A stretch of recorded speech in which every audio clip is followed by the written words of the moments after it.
बसलो इथं आणि मम्मा आहे इकडे होता. फोटो काढा. बर आणि मी आयुष आहे. आजची गोष्ट मित्रांनो, आम्हाला गरवीन पुस्तकाच्या दुकानात आणि एक कूलर आहे आणि पाण्याची बॉटल आणि आम्ही आलो इथं हॉटेलमध्ये.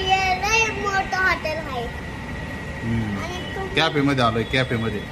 कॅफेमध्ये आलोय आम्ही. इथं लय मस्त पिझ्झा भेटतो. हे बघ माझ्याकडे कसं आहे.